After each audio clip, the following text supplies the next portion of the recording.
জি, আসসালামু আপনার আলাইকুম প্রণাম। রাহমাতুল্লাহ। ওয়ালাইকুম আসসালাম ওয়া রাহমাতুল্লাহি ওয়া বারাকাতুহু। জি বলেন। শেখ, আমার আজকে একটু দুইটা প্রশ্ন আছে, একটা ঋণ এবং সালাত নিয়ে। সুযোগ করে দেওয়া কোথা হবে আজকে? কোথা থেকে বলছেন?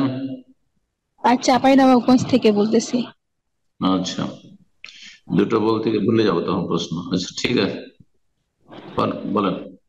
আর শেখ, ঋণের যেটা সেটা হচ্ছে যে আমি এক দোকানে কিছু টাকা বাকি রাখছিলাম, তো আমি ভাবছি এই কয়েকদিনে দিয়ে দিবো, তো হঠাৎ করে আমাকে ওই এলাকা ছেড়ে এখানে চলে আসা লাগছে। তো এটা আমি আসলে ভাবিও নাই যে এত তাড়াতাড়ি আমি চলে আসবো। তো আমার হাতে সুযোগও ছিল না ওই সময় আর কি বাকিটা শোধ করার। তো এই ক্ষেত্রে আমি কি করব, মানে এটা কি অন্য কাউকে, ওনার হয়ে অন্য কাউকে সৎকার করলে হবে? মানে মানে এই ক্ষেত্রে করণীয়টা কি?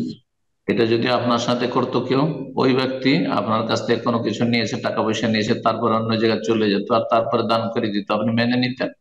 মোটেই না। এটা যেহেতু আপনি তার দোকান চেনেন, আপনাকে যেতে হবে। যদি আপনি সশরীরে না যেতে পারেন, আপনি কাউকে ভাড়া দিয়ে পয়সা দিয়ে পাঠাবেন, কারণ আপনি যেহেতু ত্রুটি করেছেন, সুতরাং আপনি গুনাহ থেকে মুক্ত হওয়ার জন্য, যদি মুক্ত হতে চান, তাহলে সেই টাকাটা দিয়ে কাউকে পাঠাবেন। আপনার ভাই বেরাদর আত্মীয় স্বজন আছে, যে যাও এই টাকাটা অমুককে দিয়ে এসো, তোমাকে গাড়ি ভাড়া দিলাম বা তোমাকে যাওয়ার পারিশ্রমিক দিলাম।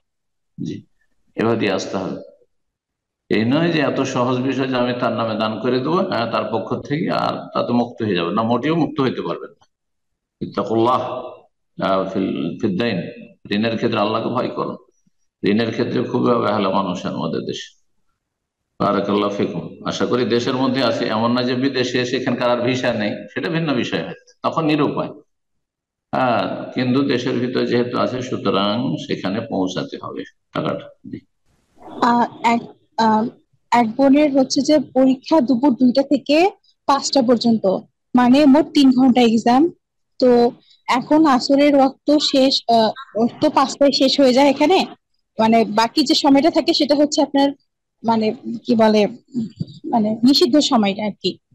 হম। তো অনেক, তো আবার একসাথে 3 ঘন্টার মধ্যে পূরণ করা সম্ভব হয় না। তো এই ক্ষেত্রে কি তার জন্য জোহরের ওয়াক্তে আসরের নামাজ পড়া আদায় করাটা জায়েজ হবে কিনা, যদি তাকে সালাতের সুযোগ করে না দেয় টিচাররা, বা ওরকম সুযোগ হয়ও না আসলে?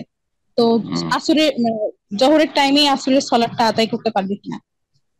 জোহরের সময় আদায় করে নেবে। জোহরের সময় আদায় করে নেবে এই ক্ষেত্রে। যদি দেখা যায় যে সূর্য ডুবতে যাচ্ছে, মাত্র আধা ঘন্টা 20 মিনিট থাকছে, আর অপছন্দের সময় চলে যাচ্ছে, ইজতেরারি সময় চলে যাচ্ছে, তাহলে যেহেতু দুটোর সময় পরীক্ষা শুরু হচ্ছে, তার আগে জোহরের সময়, সে 12:30, 12টা, 1টা, যে সময় জোহর হয় ওই সময় আদায় করে নেবে। জি। বারাকাল্লাহ।